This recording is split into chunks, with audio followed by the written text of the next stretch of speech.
આજે આપણે રાજસ્થાનની ફેમસ સ્વીટ ઘેવરની રેસીપી જોઈશું અને મેં પણ પહેલી જ વખત બનાવેલી છે તો મને કઈ જાતના પ્રોબ્લેમ આવેલા અને મેં કઈ રીતે આ સરસ એવી મીઠાઈ બનાવીને જે બહાર મળે ને એવી જ મીઠાઈ બનાવીને તૈયાર કરેલી છે તે હું તમને શીખવાડીશ। તો વિડીયોને એન્ડ સુધી જોતા રહેજો। તમારું સ્વાગત છે મારી ચેનલમાં અને આપ સૌને મારા જય શ્રી કૃષ્ણ। તો ચાલો શરૂ કરીએ આજની આ રેસીપી। આજે આપણે બહુ સરળ રીતે ઘેવરની રેસીપી જોઈશું અને બેટર આપણે મિક્સચરમાં બનાવીશું। તો મિક્સચર જાર લઈ લેશું અને મોટું મિક્સચર જાર લેવાનું છે। તેમાં 4 ચમચી જે ખાવાની ચમચી હોય તે ચમચીથી જ મેં ઘી એડ કરેલું છે। ત્યારબાદ 5 થી 6 જેટલા આઈસ ક્યુબ એમાં એડ કરી દેશું। મિક્સચર જારનું ઢાંકણ ઢાંકીને પલ્સ રેટ ઉપર આ રીતે આપણે કન્ટિન્યુઅસલી ફેરવતા જશું। થોડી વારે ફેરવશું એટલે જે ઘી જે છે તે તમે જોઈ શકો છો કે આ રીતની કન્સિસ્ટન્સીવાળું થઈ જશે। તો તમે જોઈ શકો છો કે આ રીતની કન્સિસ્ટન્સી થાય ને ત્યાં સુધી આપણે કન્ટિન્યુ જે મિક્સચર છે તેને ફેરવવાનું છે। પલ્સ રેટ ઉપર કરીશું એટલે થોડી વારમાં જ આ રીતની કન્સિસ્ટન્સી થઈ જશે। હવે તેમાં આપણે અડધો કપ જેટલું જે રૂમ ટેમ્પરેચરવાળું દૂધ હોય તે આપણે એડ કરી દઈશું અને ફરીથી મિક્સર જારને આપણે ફેરવી લેશું। તો આ જે છે મિક્સચર તે આપણે જ્યારે માખણ કઈ રીતે બનાવીએ એ રીતનું થાય ત્યાં સુધી કરી લેવાનું છે।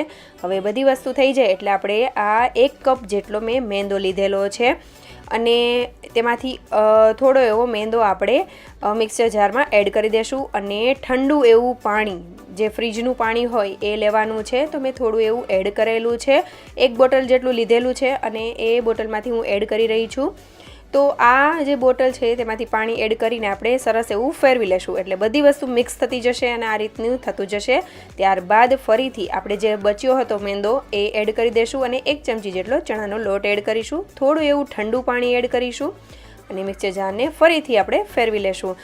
તો આ રીતે તમારે સરસ એવું કરવાનું છે અને મિક્સર જારને થોડીવાર માટે ફેરવવાનું છે જેથી કરીને તેમાં એર પાર્ટિકલ્સ પણ બનશે અને એકદમ સરસ એવું લમ્સ ફ્રી આપણું બેટર બનીને તૈયાર થઈ જશે। આ પ્રોસેસ હાથની મદદથી કરવાની હોય છે પણ મિક્સર જારથી કરીએ તો બહુ ઇઝીલી થઈ જાય છે। તો આ જે મિક્સર જાર છે તેમાં મેં ઠંડુ જ પાણી એડ કરેલું છે, તેને સરસ ધોઈને આપણું જે બેટર છે તેમાં આપણે એડ કરી દઈશું। તો તમે જોઈ શકો છો કે અત્યારે બેટર જે છે તે ઘાટું છે। બેટરને આપણે પતલું એવું રાખવાનું છે, રની કન્સિસ્ટન્સીવાળું રાખવાનું છે। તો મેં ફરીથી ઠંડુ પાણી એડ કરેલું છે અને બેટરને આપણે સરસ એવું મિક્સ કરી લેશું અને બીજા બાઉલમાં મેં થોડું એવું ઠંડુ પાણી એડ કરેલું છે અને થોડા આઈસ ક્યુબ એડ કરીને આ મિક્સચરને તેમાં રાખી દીધેલું છે કારણ કે આ મિક્સચરને ઠંડુ રાખવાનું છે જેથી કરીને આપણા ઘેવરની જે જાડી છે, ઘેવર જે છે તે બહુ સરસ એવા પડશે, બહુ સરસ એવા થશે। તો હવે તમે જોઈ શકો છો કે આ જે બેટર છે તેની કન્સિસ્ટન્સી કઈ રીતની છે। ઇનકેસ જો તમારે બેટર થોડું ઘાટું લાગતું હોય તો તમારે કયા સ્ટેજ ઉપર તમને ખબર પડી જાય એ હું તમને આગળ જણાવીશ। તો હવે આપણે તેમાં અડધી ચમચીથી પણ ઓછું એવું લીંબુના થોડા ટીપા આપણે એડ કરી દઈશું। આનાથી ઘેવર બહુ સરસ એવા થશે, ખટાશ જરા પણ નહીં લાગે પણ બહુ સરસ એવા થશે। તો એ એડ કરીને આપણે મિક્સ કરી લેશું અને તમે જોઈ શકો છો કે ચમચાની પાછળ પણ જરા પણ જે આ લીટી કરીએ ને તો પણ જરા બેટર ચોટતું નથી, મતલબ એકદમ રની કન્સિસ્ટન્સીવાળું આ બેટર બનીને તૈયાર થયું છે।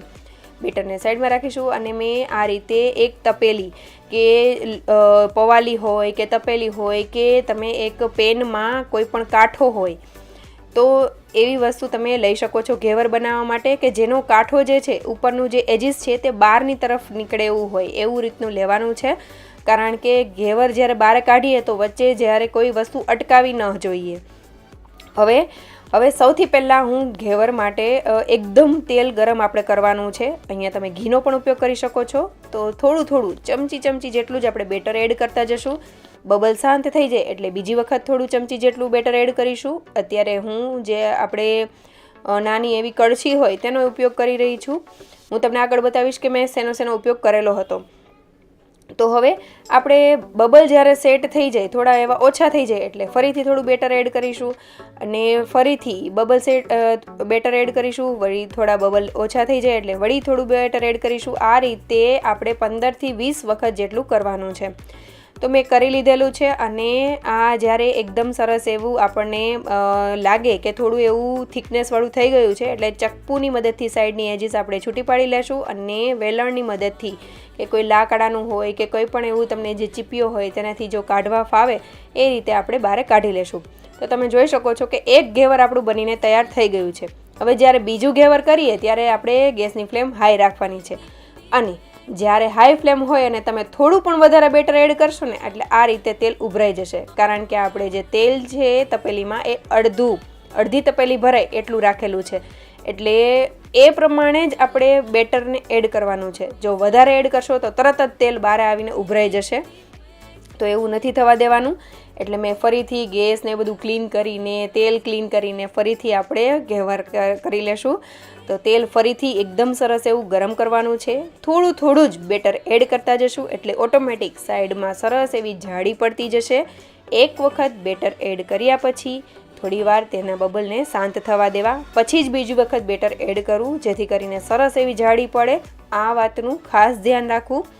હવે આપણે વચ્ચેની સાઈડ જ બેટરને એડ કરવાનું છે, જેથી કરીને સાઈડમાં સરસ એવા તે ફેલાતું જાય. અને વચ્ચે જો તમારે એવું લાગે કે હોલ નથી દેખાતો તો વેલણની મદદથી હોલ કરતો જવાનો. થોડું એવું આમાં વચ્ચે ફેરવશો ને એટલે સરસ એવો તે હોલ થઈ જશે.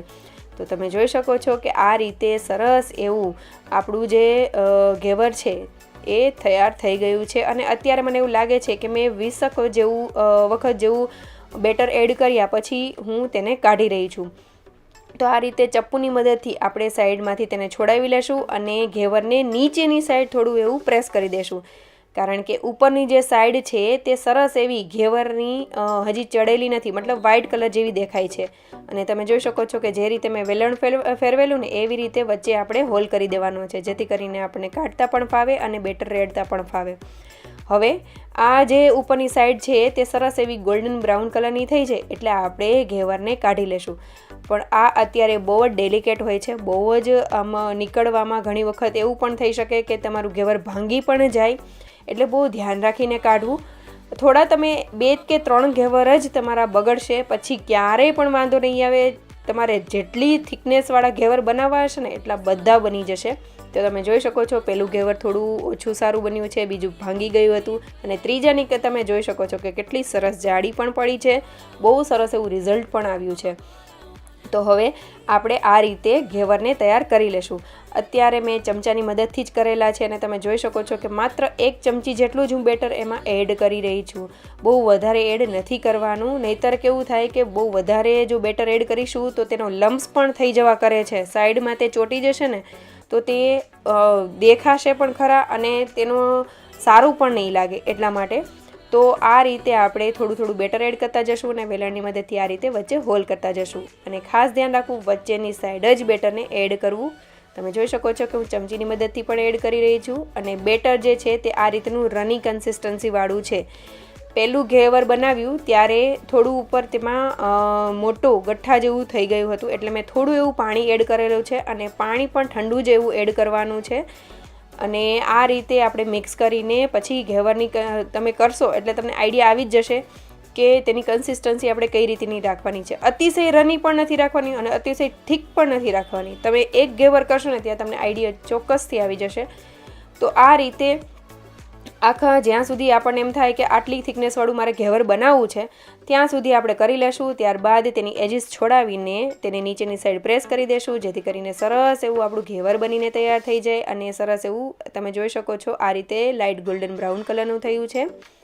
હવે આપણે તેને સાઈડમાં રાખીશું અને મેં આ જે છે તે આપણે સોસ ભરીએ કે તમારી પાસે પ્લાસ્ટિકની કોઈ પણ નાની એવી બોટલ હોય ને તો તેના ઢાંકણામાં હોલ કરીને પણ તમે યુઝ કરી શકો છો, અથવા તો આ રીતે આપણે કેચઅપ ભરવાની જે બોટલ હોય તેમાં પણ તમે બેટર એડ કરી શકો છો. તો આનાથી ઇઝી થઈ જાય છે. આ જે છે ચમચી છે તેનાથી બહુ ઇઝી થઈ જાય છે. મેં પાછળના બધા ઘેવર જે છે તે આ બોટલથી કરેલા છે. તેનો રિઝલ્ટ બહુ સરસ એવું આવે છે અને કરવામાં પણ મજા આવે છે. થોડા ડ્રોપ્સ એડ કરતા જાઓ અને ઘેવર સરસ એવા થતા જશે, એટલે તમને મજા પણ આવશે કરવાની. અને એકદમ સરસ એવી જાડી જોઈને આમ ખુશ થઈ જવાય કે કેવું સરસ એવું રિઝલ્ટ આવ્યું છે. તો આ રીતે આપણે કરતા જશું. અને એ વાતનું ખાસ ધ્યાન રાખવું કે જે પણ વાસણ લ્યો એ વાસણની એજીસ બહારની તરફ હોય, જેમ કે આ તપેલીમાં બહારની તરફ તેની એજીસ છે અને નીકળવામાં ઘેવર સરળતાથી નીકળે છે. તમારી પાસે જો કૂકી મોલ્ડ હોય, કૂકી કટર હોય તો તેનો પણ તમે ઉપયોગ કરી શકો છો, અથવા તો કોઈ પણ વસ્તુ એવી હોય કે જે આસાનીથી ઘેવર નીકળી જાય એ વસ્તુનો પણ ઉપયોગ કરી શકો છો. પોવાલીનો પણ ઉપયોગ કરી શકો છો. તો તમે કંઈ પણ રીતે બનાવી શકો છો. તો તમે જોઈ શકો છો કે આ જે ઘેવર છે તેનું રિઝલ્ટ કેવું સરસ આવ્યું છે. જેવું બારે મળે ને એ રીતનું જ રિઝલ્ટ આવ્યું છે. અને આપણે કન્ટિન્યુઅસલી ગેસની ફ્લેમ હાઈ જ રાખવાની છે, લો ક્યારેય નથી રાખવાની. જ્યારે આપણે તેને નીચે બેસાડીએ ને ત્યારે તમે થોડી મીડિયમ એવી કરી શકો છો, જેથી કરીને તે વધારે બ્રાઉન કલર ન થઈ જાય. તો આ રીતે બધા ઘેવરને કરી લેશું. 7 જેવા ઘેવર થશે આટલા બેટરમાંથી. અને જેટલી તમે સાઇઝનું વાસણ લ્યો એ રીતે ડિપેન્ડ કરે કે તમારા ઘેવર કેટલા બનશે. મારે 7 જેવા બન્યા હતા ઘેવર. હવે ચાસણી બનાવી લેશું. તો મેં અહીંયા સાકરની ચાસણી બનાવેલી છે. તો અડધા કપ જેટલી મેં આશરે સાકર લીધેલી છે. તેમાં સાકર ડૂબે તેટલું પાણી એડ કરી દેશું અને તેને સરસ રીતે ઉકળવા માટે રાખી દેશું. અહીંયા એક વાતનું ધ્યાન રાખજો, જો તમે સાકર લેતા હોય તો આ રીતે થોડા મોટા પીસીસના એટલે મતલબ કે ગાંગડા હોય એ રીતના ન લેવું, થોડુંક ફાઇન પાવડર કરીને લેવું. કારણ કે જે પીસીસ છે તે ઓગળતા નથી જલ્દીથી, એટલે થોડી વાર પણ લાગે છે અને ઘણી વખત આખા પણ રહી જવા કરે અને ચાસણી પણ આવી જાય. એટલે થોડા ભાંગીને લેવા અથવા તો પાવડર બનાવીને લેવો. અને તમે એની જગ્યાએ ખાંડ પણ લઈ શકો છો. તો કન્ટિન્યુઅસલી આપણે હલાવતા જશું. મેં તેમાં કેસર અને ઇલાયચી પાવડર એડ કરેલો છે, ઇલાયચીના દાણા એડ કરેલા છે. અને જ્યાં સુધી એક તારની ચાસણી ન થાય ત્યાં સુધી આપણે કરવાનું છે. તો તમે જોઈ શકો છો થોડી વાર માટે આપણે ગરમ કરીશું તો એક તારની ચાસણી થઈ ગઈ છે. તો હવે ગેસની ફ્લેમ બંધ કરીશું અને 4 થી 5 ટીપા જેટલા જ આપણે લીંબુના એડ કરીશું. આનાથી જરા પણ ખટાશ નહીં આવે, પણ ક્રિસ્ટલાઇઝ નહીં થાય. તો ચાસણી જે છે તે આપણે નવસેકી રાખવાની છે જ્યારે પણ આપણે ઘેવર બનાવીએ ત્યારે. અને ચાસણી અને જે રબડી છે એ ત્યારે જ બનાવી જ્યારે તમારે ઘેવરને પીરસવાના હોય. ઘેવર તમે બનાવીને અગાઉ રાખી શકો છો, 2-3 દિવસ સુધી આરામથી રહી શકે છે અને એને કંઈ થતું નથી. તમે એરટાઇટ કન્ટેનરમાં ભરીને રાખી શકો છો. પણ જ્યારે સર્વ કરવાના હોય ત્યારે જ ચાસણી બનાવવી અને રબડી બનાવવી.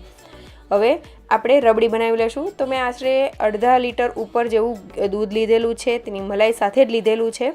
તેમાં પણ મેં સાકરનો ઉપયોગ કરેલો છે. તમે ખાંડનો પણ ઉપયોગ કરી શકો છો. તો તેને સરસ રીતે મિક્સ કરી લેશું અને થોડી તેની કન્સિસ્ટન્સી બોઇલિંગ થઈ જાય અને થોડી કન્સિસ્ટન્સી ઓછી થાય દૂધની એટલે આપણે મિલ્ક પાવડર એડ કરીશું. તો મેં અહીંયા આશરે 3 થી 4 ચમચી ઉપર મિલ્ક પાવડર એડ કરેલો છે અને મિલ્ક પાવડરને સરસ રીતે મિક્સ કરી દેશું. ઇનકેસ તમે જો વચ્ચે તેના મિલ્ક પાવડરના આ રીતે લમ્સ દેખાય તો આ રીતને જે વિસ્કર હોય તે આપણે ફેરવી લેશું, જેથી કરીને મિલ્ક પાવડરના જે ગઠ્ઠા બની ગયેલા હોય તો નીકળી જશે. હવે તેને કન્ટિન્યુઅસલી હલાવતા જશું અને સરસ રીતે તેને મિક્સ કરતા જશું. સાઈડમાં જે મલાઈ ચોટેલી હોય તે પણ આપણે મિક્સ કરતા જવાની છે. તો આ રીતે કરતા જશું એટલે આ રીતની એકદમ સરસ એવી થિકનેસવાળી જે રબડી તૈયાર થઈ જાય ત્યાં સુધી આપણે કરી લેશું. અને લાસ્ટમાં આપણે તમારે મેં ઇલાયચી પાવડર એડ કરેલો છે. તમારે કોઈ પણ ફ્લેવર બીજી એડ કરવી હોય, રાજભોગ છે કે કોઈ પણ ફ્લેવર એડ કરવી હોય આમાં, તો તમે એસન્સ પણ એડ કરી શકો છો. મેં માત્ર ઇલાયચી જ એડ કરેલી છે અને કેસર પણ ઉપયોગ કરી શકો છો. તો આ રીતની થોડી એવી ઘાટી એવી લિક્વિડી રબડી રાખીશું. ઠંડી થઈ જાય ત્યાં સુધી કરવાની છે. ઠંડી થશે એટલે ઓટોમેટિક તેની કન્સિસ્ટન્સી થોડી ઓછી થઈ જશે અને ઘાટી થઈ જશે. હવે જ્યારે પણ ઘેવર આપણે નિતારીને કાઢીએ ત્યારે આ રીતની જાળી રાખવાની ને નીચે પ્લેટ રાખવાની. કારણ કે ઘેવર જે છે તે જાળીવાળા હોય છે તો નીચે તેમાંથી ઘણું બધું તેલ કે તમે જો ઘી બનાવતા હોય તો ઘી પણ નીતરશે. એટલે આ રીતે રાખવાના છે. અને મેં જેટલા પણ ઘેવર બનાવેલા છે 1 by 1 પહેલું, બીજું, ત્રીજું આ રીતે મેં જેટલા બનાવેલા છે ને એ સ્ટેપ બાય સ્ટેપ મેં ગોઠવેલા હતા. તમે જોઈ શકો છો કઈ રીતના ઘેવરની બનેલા છે અને એક પછી એક ઘેવર ધીમે ધીમે એકદમ સરસ એવા બનતા જાય છે. અને થિકનેસ પણ હું બતાવીશ કે મેં લાસ્ટમાં કેટલી થિકનેસવાળા ઘેવર બનાવેલા છે. તમે જોઈ શકો છો આ ઘેવરની થિકનેસ કેટલી આવી છે. આ રીતના ઘેવર તમે પણ આસાનીથી ઘરે બનાવી શકશો. અને જે પહેલું ઘેવર મેં બતાવેલું તેમાં તમને થોડા ઉપર વ્હાઇટ કલરના લમ્સ પણ દેખાણા હશે, કારણ કે જે બેટર છે તે થોડું ઘાટું હતું એટલા માટે મેં પાછળથી થોડું એવું પાણી એડ કરેલું છે જે મેં આગળ જણાવેલું છે. હવે આપણે ઘેવરને તમે આ રીતે સ્ટેકમાં પણ રાખી શકો છો. અને આ રીતે હવે આપણે એક ઘેવરને લઈ લેશું અને તેની ઉપર સરસ એવી ચાસણી જે છે તે આપણે એડ કરી દેશું. ચાસણી નવસેકી હોય એ રીતની રાખવાની છે, સાવ ઠંડી નહીં થવા દેવાની. અને તેની ઉપર આપણે રબડી ફેલાવી દઈશું સરસ એવી. અને તેની ઉપર ડ્રાયફ્રૂટની કતરણ એડ કરીશું. મેં કાજુ, બદામ અને પિસ્તા એડ કરેલા છે. તમે અહીંયા સિલ્વર કે ગોલ્ડન વર્ક પણ યુઝ કરી શકો છો ગાર્નિશિંગ માટે. થોડા કેસરના તાતણા એડ કરેલા છે અને ગુલાબની પાંદડીઓથી મેં તેને ગાર્નિશ કરેલું છે. એકદમ ટેસ્ટી એવા બને છે આ ઘેવર. તમે એક વખત ખાશો ને તો ફેન બની જશો અને ઘરે હર હંમેશ તમે આ રીતના ઘેવર બનાવવાનું પસંદ કરશો. અને આ ઘેવર જે છે તમે માર્કેટમાં લેવા જશો તો ઘણા મોંઘા પડે છે, પણ 1 કપ જેટલા મેંદામાંથી અને 4 ચમચી ઘીમાંથી આપણે કેટલા ઘેવર બનાવીને તૈયાર કરી શકીએ છીએ, તમે જોઈ શકો છો. અને ઘેવર કેટલા ક્રિસ્પી પણ બન્યા છે, તમે અવાજ સાંભળ્યો હશે. આ ક્રિસ્પી ઉપરથી એકદમ સરસ એવા જ્યુસી રબડીવાળા ઘેવર ખાવાની ખૂબ જ મજા આવે છે. તો જરૂરથી આ રેસીપી ટ્રાય કરજો અને સારી લાગી હોય તો લાઇક, શેર અને સબસ્ક્રાઈબ કરજો. Thank you for watching.